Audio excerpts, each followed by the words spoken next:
Welcome to Aging Insights. I'm Melissa Chalker, Executive Director of the New Jersey Foundation for Aging. The Foundation's mission is to enable seniors to live with independence and dignity in their communities. Aging Insights is produced by the New Jersey Foundation for Aging to provide information and resources to boomers, seniors, and caregivers. With the advancement of technology, there are so many things for us to do online now. We can use the internet for entertainment, communication, even our shopping and banking. Businesses encourage people to visit their website or use their app. Not only can this be confusing for some, but also scary. How often have you heard about a breach to a website and wondered what that means for your private information? Well, today we have a guest with us to answer that question and more. My guest today is Mitch, Vice President of Creative Associates, a cybersecurity and infrastructure consulting firm based in Madison, New Jersey. Thank you, Mitch. Welcome, and thank you for joining me today. I'm so happy to have you here to answer these burning questions for our viewing audience who might be a little bit afraid of the internet and all of its offerings. But I did mention there in the open that you are Vice President of Creative Associates, and that's an cybersecurity and infrastructure firm. So can you tell people what that means maybe and give us a little bit of background about that? Absolutely, and thank you for having me, Melissa. Our company, was created 38 years ago, and our client base were chief executives at corporations, and their encouragement took us into the realm of computers. And initially, our computer work was based on infrastructure, building and supporting it. Infrastructure means a lot of things to different places and people. It could be as simple as plugging in a cable modem.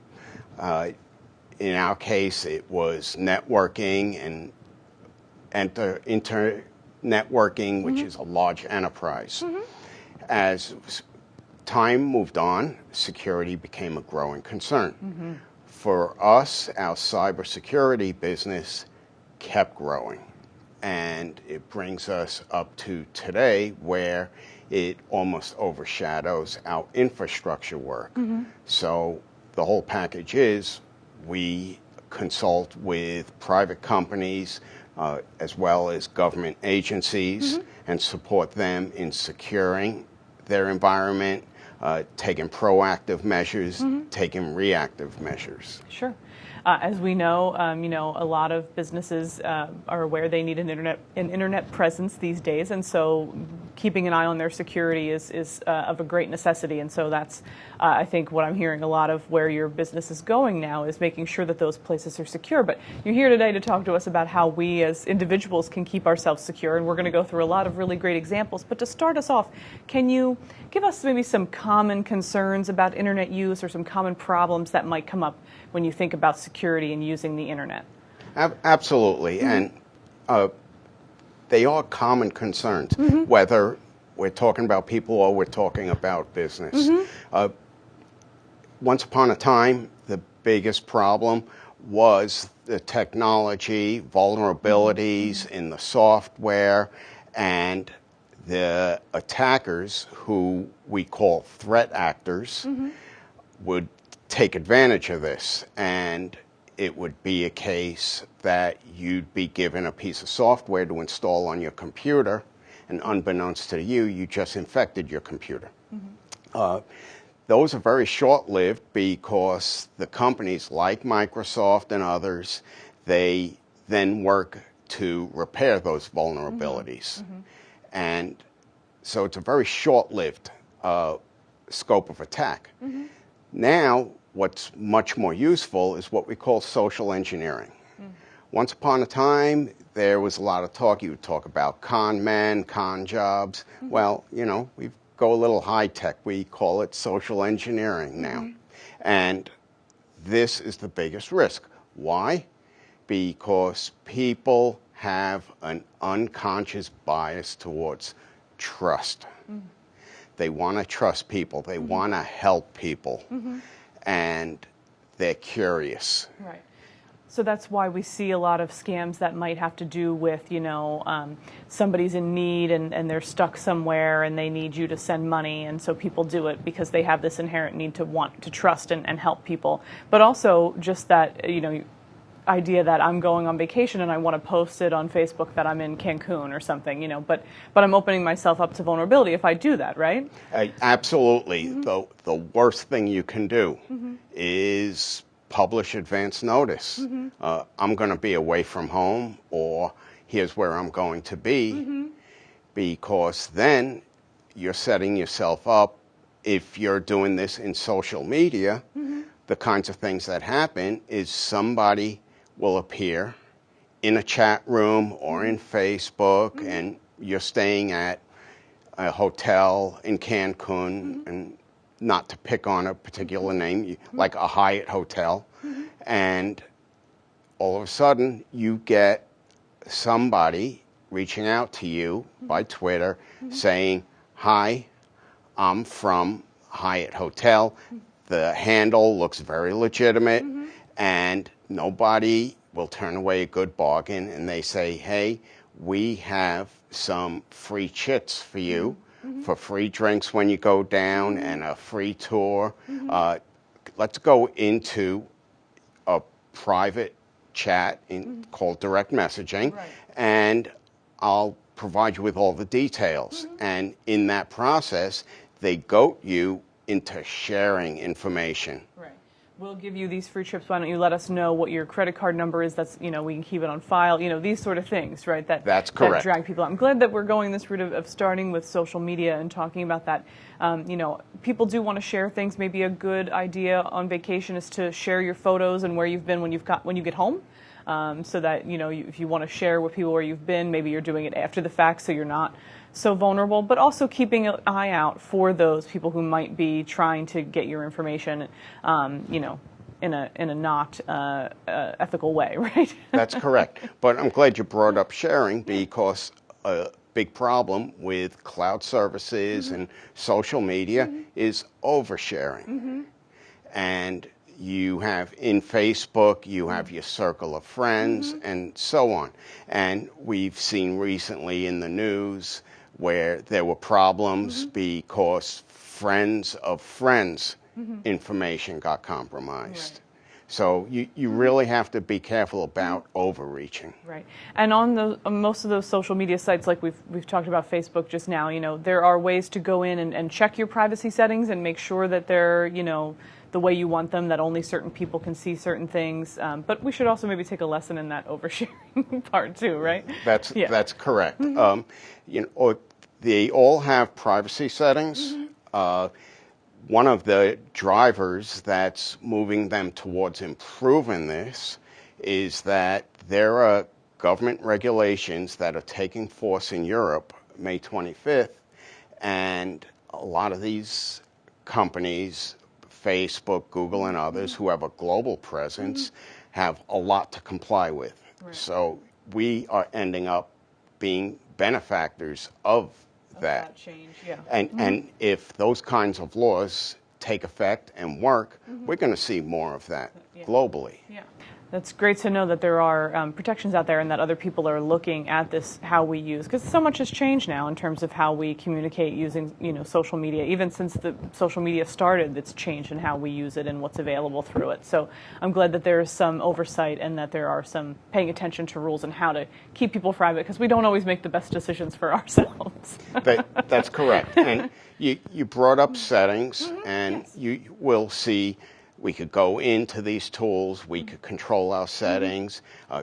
You'll see advertisements, recommendations, put antivirus on your computer, and so on and so forth. You cannot delegate away your responsibility.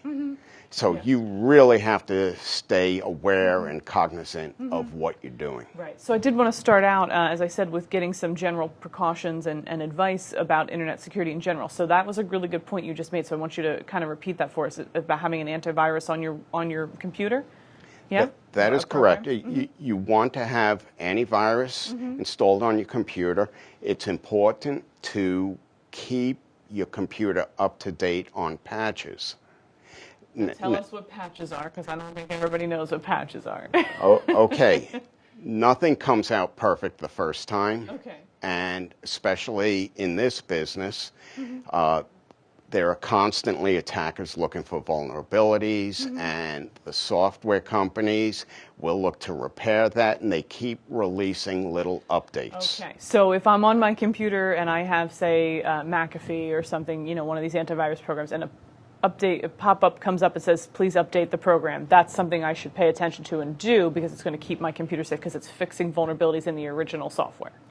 Am I interpreting that right? Yes and no. No, okay. All at the same time. Right, because this is also a terrific avenue for these actors to take advantage of you. Right.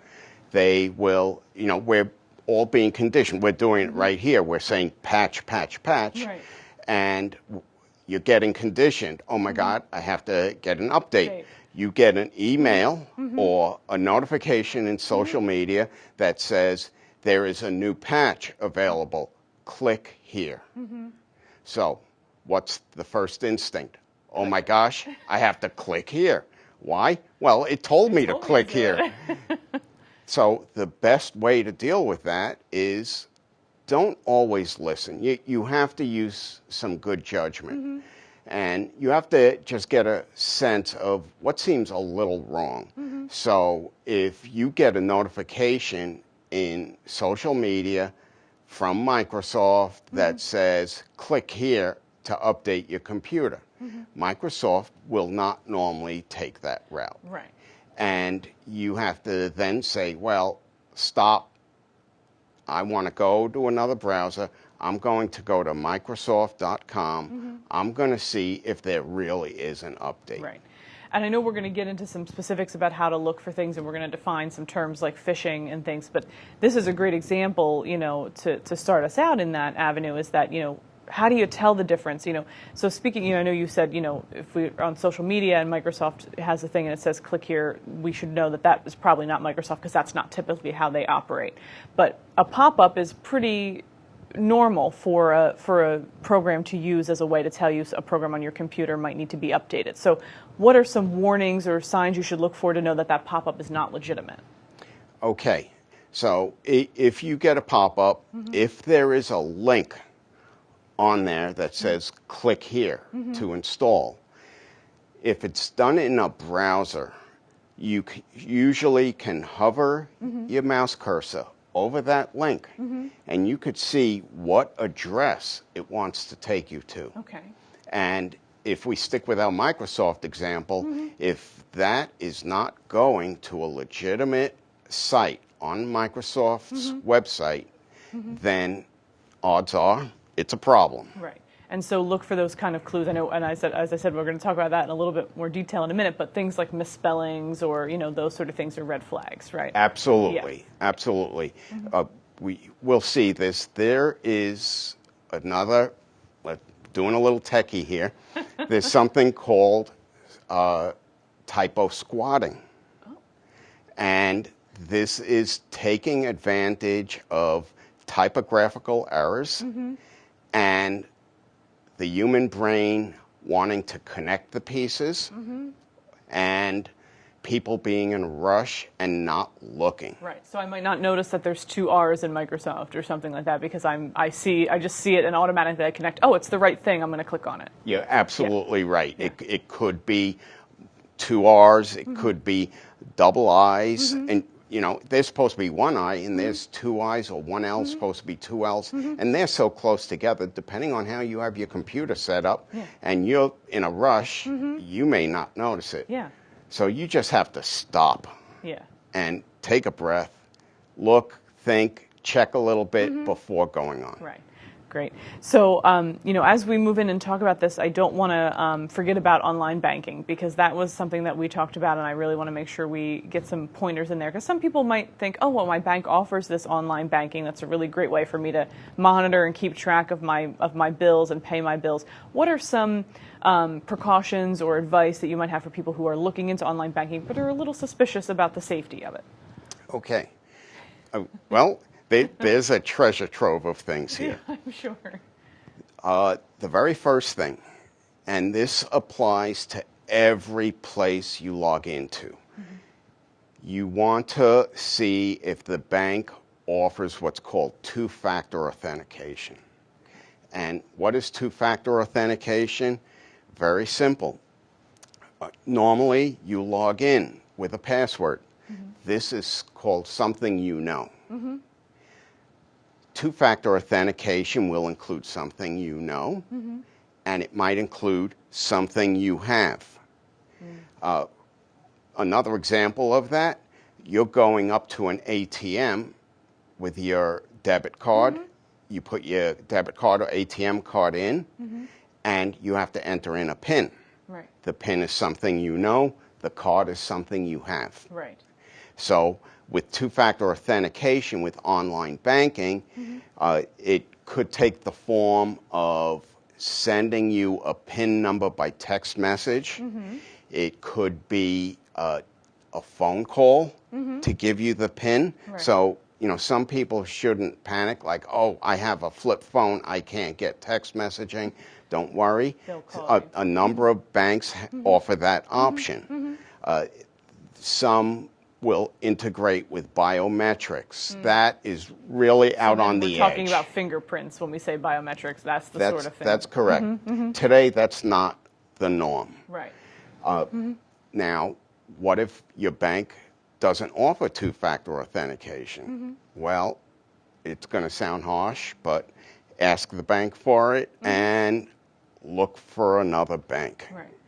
Now, I have an example for you, actually, a question about whether or not this would qualify as a two-factor authentication. So if my bank has where I put in a code and a password, both things that I have that are unique things that I know, right, that I've put in, and then it tells me that when I go to the next screen, I'm always going to see this one particular image, and if I don't see that image, I should know that I'm not at the right place.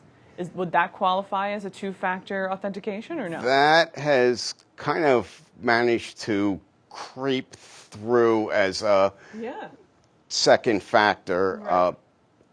I'm not a big fan of those. Right.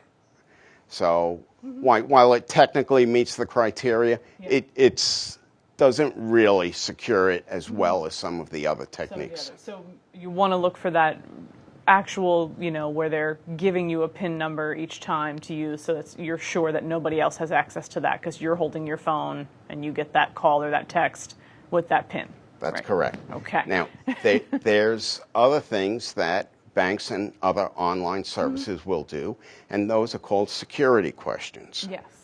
A little bit, this is falling out of favor, but this is also a good security tool. As long as you lie.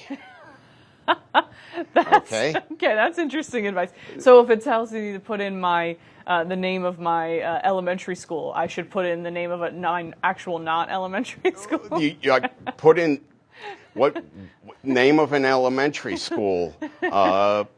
Sausage pizza. You know, just completely wild. Right. And don't use the same things over and over again. Don't use the same security questions. Don't use the same security answers. Right. And, you know, this creates a problem. It creates a lot of information for you. Yeah. And this leads me right into my next question, because not only is it difficult to remember those answers to security things, but it's difficult to remember also your passwords. So, you know, you might have multiple accounts. You might have, you know, your social media accounts, your bank account, maybe you have an Amazon account. You have all these accounts, and they all require you to have a password, and it's really difficult to keep track of them. So that's one set of it. But the other set is, you know, I've got to create this password. How do I create the best password? What's some advice in terms of creating a really safe password? Well, let's start by talking about what you don't want to do. Okay. We don't want to go with date of birth. We don't want to go with the name of spouse, name of your pet, the street you live on. Anything that somebody can easily do a little Googling and searching and find out a little information about you and then start trying those.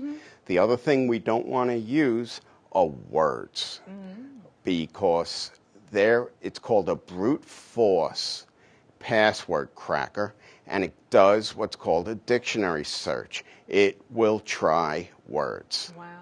And so this is a tool, something that scammers use to try to figure out people's passwords, is going through this dictionary of words. So if you're using, you know, even if it's not the street you live on, if I just say Magnolia, I want to use that word, you know, they're going to find that and be able to crack my password. Correct. Wow. And just to make it clear, yeah. password 12345 is not a good password. But I saw recently that it was like the #1 password ever. Absolutely. Absolutely. And just that there's a list tells you that they're able to figure out your passwords, right? That's correct. Yeah. And they will try those first. Yeah. Now, my advice is stay away from passwords. You say, uh-oh, then what? Then what? Well, you go with passphrases instead. Okay. All right? If you want something that you can remember, but that is difficult, it may be a line out of a poem, a line out of a book, lyrics to a song. And nobody said that you can't go with, take the national anthem, the bombs bursting in air. Right.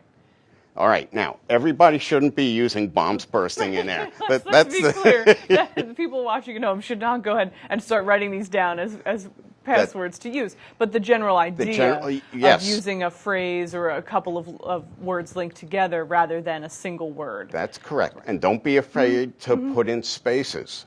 Those are characters as far as a computer is concerned. Now, that's what I was going to ask you, because there are these you know, websites now that will require you to have a character and a number and an uppercase in there. So these are, you know, meant to secure us, because if you're going to, you know, use one single word, wouldn't it be easier than if in the middle of the word a letter was capitalized so that people couldn't guess it? That's correct. Complicated passwords, upper and lower case, special characters, numbers, but you always have to pay attention to what they're telling you, because not every website is the same. Some say, well, you can only use these characters, period, space, period, comma, underscore, hyphen, and such. Right. Mix them up, replace letters with numbers, and yes, these same password crackers will go through, and if you want to say, I'm going to use the word password, but I'll outsmart everyone, and I'll use an @ for the A and a 0 for the O, and nobody's going to find that. Wrong. That they are programmed to try swapping out numbers. Okay, that's really good advice, and I hope that people can try to start to take some of those things into consideration. And I, you know, want to move into talking about some of the things I referred to earlier that we were going to get into some detail about some of these terms. And I want to just make sure we touch on phishing. And so I know you have some information about how to look for that and what that is. So could you first tell us what phishing is? Okay, phishing is very simple. It's something designed to encourage you. And whoever came up with the term phishing loves to go fishing, because this phishing, which is spelled PH instead of F, has all kinds of variations on that. We've got spear phishing, we've got angler phishing, but it all is along that same theme.